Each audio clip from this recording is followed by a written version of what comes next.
ભાગ્યમય વિજેતા સિદ્ધેશ્વર મહાદેવની જય. ગીર ગાયનું ઘી આવી ગયું છે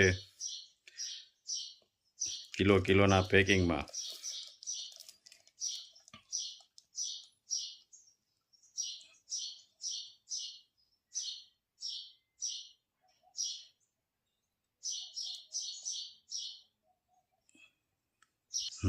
ઘીના ઓર્ડર પેન્ટિંગમાં છે. જેમ જેમ વારો આવતો જાહે એમ એમ ઘી મળશે, કારણ કે ઘીના ઓર્ડર ઘણા બધા પેન્ટિંગમાં છે એટલા માટે.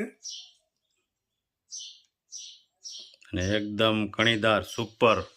ઘટે જ નહીં. હા, કાલનામાં બેને કોમેન્ટ કરી હતી હા, ઘીની. આપણે બ્લોગમાં કોમેન્ટ આવી હતી તમારું ઘી એક નંબર છે. આપણે જ્યાંથી લઈને થોડું દેવાનું છે, ઘરની ગાયનું છે. જે હા રીજ વસ્તુ આપવાની. હવે આટલું ઘી આવ્યું છે, હા 20 દિવસ ના પેન્ટિંગમાં ઓર્ડર પડ્યા છે આપણી પાસે. કે ભાઈ કે આપણે કહીએ કે અત્યારે ઘી નથી, 20 દિવસે આવશે, કશું વાંધો નહીં. અમારું પેન્ટિંગમાં પેમેન્ટ બિચારા અગાઉ કરી દે છે અને પેન્ટિંગમાં ઓર્ડર આપણા રહે છે. એમ છતાં આપણી એવી કોશિશ છે કે જેમ વારો આવે એ રીતે. પણ આપણું એક ખરું છે કે એક સાચું કે કોઈ બીમાર વ્યક્તિને ખાવાનું હોય અથવા તો કોઈ ડિલિવરીમાં ખાવાનું હોય એને અમે પહેલાં આપીએ છીએ.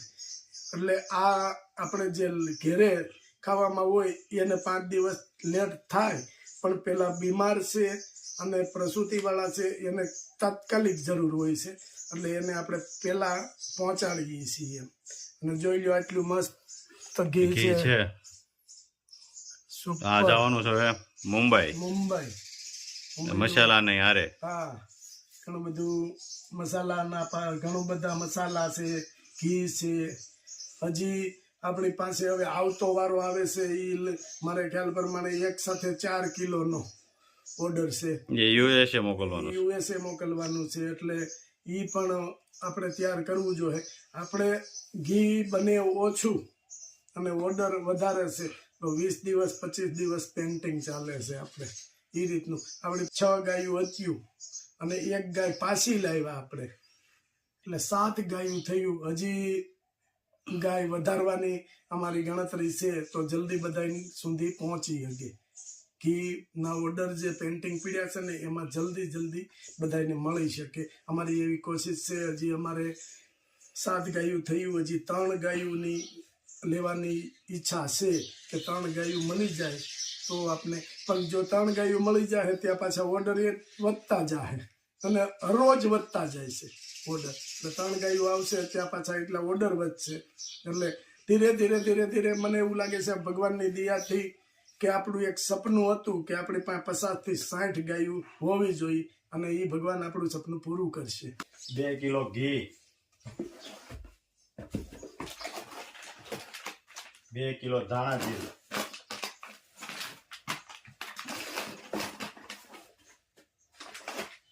મરચું પાવડર, કાશ્મીરી, 1 કિલો રાઈ, 1 કિલો આખું જીરું,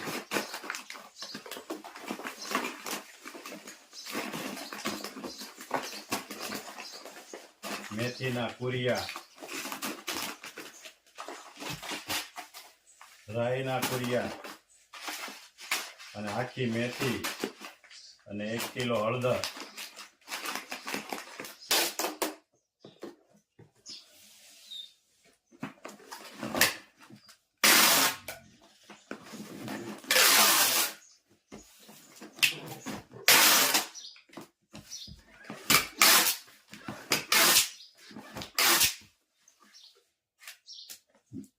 જય સ્વામિનારાયણ. આજે બનાવવાની છે સાબુદાણા વેફર, સાબુદાણા બટેકા. સીઝન ચાલુ થઈ ગઈ ને. હા, અને આને સાબુદાણા કઈ પલાળવાના? રાતે પલાળી દેવાના, પાણી રાતે પલાળી દેવાના અને સવારે બનાવવાના. અને હજી ઉકાળવાના ને? હજી આને ઉકાળવાના છે. હા હા, ખાલી પાણી વાળા છે પલાળેલા. હા, અને આ બટેટા બાફી નાખ્યા છે. બટેકા બાફી નાખ્યા. બ્લેન્ડર મારી દઈએ ને એટલે આમ એકરસ થઈ જાય બધું. હા,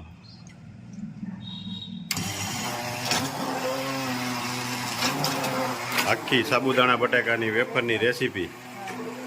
જો આવી રીતના બ્લેન્ડર મારી બટાકાને ને એક રસ કરી નાખવાના. છાલ ઉખેડી બાફવાનો. છાલ ઉકેડીને બાફવાના ને. સીધું બ્લેન્ડર જ પછી નાખવાનું. હા, છાલ ઉકેડીને બાફી અને સીધું બ્લેન્ડર મારી દેવાનું. અને આ જે સાબુદાણા છે એ ઉકળી જાય પછી નાખવાનું હોય ને બટેકા. પછી ધીમા તાપે રાખવાનું. હા, જો બ્લેન્ડર મારીને એક રસ કરી નાખ્યો છે અને મરચી હતા નાખી છે અંદર. બાફવામાં નાખી હતી. હા, મરચી મીઠું બે. બાફવામાં નાખી દીધું હતું હા, એટલે ભળી જાય બધું. મસ્ત સ્વાદ આવી જાય. અને આ બનાવી છે સ્પેશિયલ અમારે યામિની બેન માટે. હજી ટમેટાની બનાવવાની છે. ટમેટા સાબુદાણાની. આ બટેટા સાબુદાણા. હા, આની પછી ટમેટા ને સાબુદાણાનો વારો આવશે ને. હા, સ્પેશિયલ યામિની બેન માટે છે અમારે. દર વર્ષે એની દર વર્ષે મગાવે છે. અમારી પાસેથી. એ તો કેટલા ટાઈમથી કહે છે પણ એની સીઝન આવે ત્યારે બનાવાય ને. હા, બટેકા વેફરના આવે તો જ સારા થાય. ને અમારે યામિની બેનને બધી વસ્તુ મોકલવાની હોય, કોઈ પણ વસ્તુ બાકી નહીં હોય અહીંથી. ફેરફાર ફરફરે અહીંથી ફેરફર વેફર બધું મરી મસાલા શીખે સિંગ તેલ હતન કોઈ વસ્તુ બાકી નહીં. જો આને ઉકાળવાના છે, કાચ જેવા થઈ જાય ત્યાં સુધી ઉકાળવાના, પછી મિક્સ કરવાનું અને પછી વેફર પાડવાનું ચાલુ કરીશું. બા ત્યાં ફ્રી થઈ જાય. હા, બા વેફર પાડશે. જો સાબુદાણાનું ખીચું તૈયાર થાય છે અને એકદમ કાચ જેવા કરી દેવાના ને એકદમ કાચ જેવા થઈ જાય ને ત્યાં સુધી ઉકાળવાનું. તાલગી એટલે ઉકાળવાના અને પછી બટેકા નાખવાના. બટેકા મિક્સ કરીને પછી વેફર પાડવાની. પછી વેફર પાડે. કેટલી 1 કલાક વહી જાય કે નહીં? 1 કલાક તો વહી જાય ને, એમનું થોડી પડે, અને સતત હલાવવું પડે નકર બેહી જાય. બેસી જાય. બટેટા મિક્સ કરી દીધા છે. હવે એને પાછું ગરમ કરવું પડે એટલે પાણી વધારે હોય એ બળી જાય.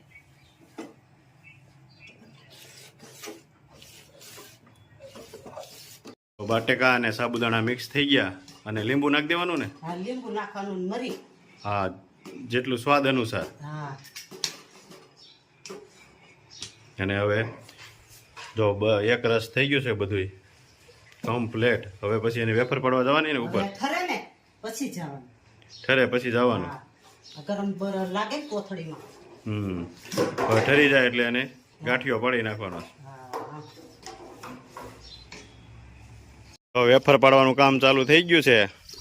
સાબુદાણા, બટેકા, મરચી, ગાંઠિયો ગાંઠિયો હા એ વેફર જ કહેવાય ને. સાબુદાણા બટેકાનો ગાંઠિયો કે આપણે જે બહારના જે ઓર્ડર છે એના માટે કમ્પ્લીટ ચાલુ થઈ ગયો છે. અને આ સ્પેશિયલ આપણે યામિની બેન માટે બને છે. આ સ્પેશિયલ યામિની બેન માટે બનાવવાનો છે. જો આ એનું બટેકાનું ને સાબુદાણાનું મિક્સ જો અમારે યામિની બેન અમારા બેન છે. સુખ દુઃખના સાથી છે. હા જ્યારે આપણે મુસીબતમાં હતા ત્યારે ઘણો બધો સપોર્ટ કર્યો છે આપણે. હા, અને મસ્ત અને હજી સપોર્ટ કરતા આવે છે. હજી સપોર્ટ કરતા આવે છે. અને જો કેટલો મસ્ત ગાંઠિયો. જો આ ગાંઠિયો પાડી દીધો છે બાએ. હજી તો કાલે પાડવાનો છે. હજી શરૂઆત કરી છે. હા, આજે એ તો રોજે રોજે થાય. રોજે બનાવો. જેટલું આપણે બનાવી ગાંઠિયો ગઈ સાલ આપણે ઘટ્યો હતો, ત્યાર પછી ઘણા બધા ઓર્ડર આવ્યા, પણ સમય એનો જે હોય બનાવવાનો એ સમય જતો રહ્યો હતો. પછી હારો ન બને. જે બટેકા હારા હોય ને તો જ થાય. તો જ વસ્તુ સ્ટાન્ડર્ડ જ ગોતવી છે. પછી જ્યારે જેમ ચોમાસું નજીક આવતું જાય ને એમ બટેકા હારા ન આવે. એટલે પછી બટેકા આવે તો એમાં ગાંઠિયો હારો બને નહીં, સ્વાદ ન આવે, એવું થાય. એટલે જ્યારે જે વસ્તુની સિઝન હોય ત્યારે જે વસ્તુ આવે ને એ વસ્તુ સ્ટાન્ડર્ડતાવાળી બને અને તમે 12 મહિના ખાવ તો યાદ કરો એવી વસ્તુ બને. ધોની ભાણિયાભાઈને થઈ રહી છે વેફર. તો યામિની બેનને કહે છે મમ્મી કેદી આવશે વેફર, હા વાટ જોવે છે. અને આની પછી બનાવવાની છે ટમેટા સાબુદાણાની. હા ટમેટા સાબુદાણાનો ગાંઠિયો. હા અને યામિની બેનને તો આપણે દર વર્ષે હોય. હા જો આવી રીતના કોથળીમાં ભરી અને પાડતી જવાની. અને વેફરના બટેકા આવે ને તો ઈ જ થાય. નકર નો હારો થાય. હા. અને મસાલા વાળો. હા મરચી મરી મરી અને જીરું એવું બધું નાખવાનું હા. અને ગાંઠિયો થાય સુપર એકદમ.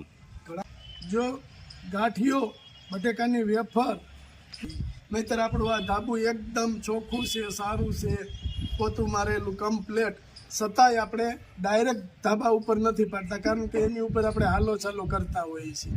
અને આ વસ્તુ તો ફરાળની વસ્તુ છે, ભગવાનને પણ ધરાવવાની હોય, એટલે એને આવી રીતે કોઈ પણ કપડું પાથરી અને એની અંદર આ બેનર પાથરી દેવાનું અને એની માથે એ જ આપણો પ્લસ પોઈન્ટ એ જ છે કે શુદ્ધતા ને ચોખ્ખાઈ આપણામાં પહેલા છે. એટલે જો આવી રીતે મસ્ત ગાંઠિયો બને છે. અને આ વેફર ઉકળી જાય ને હા, એટલે પાછું કપડું આ ધોવાઈ જાય. ધોવાઈ જાય. અને આ જ્યારે ઉકાઈને ઉખડશે ને એ કાચ જેવી ચમક છે. એકદમ સુપર. ઘણા બધાને પીળી થઈ જાય, મેલ માટી કે આ તે સડી હોય એ પીળી થઈ જાય, ઓલી થઈ જાય, તો એકદમ કાચ જેવો દેખાય.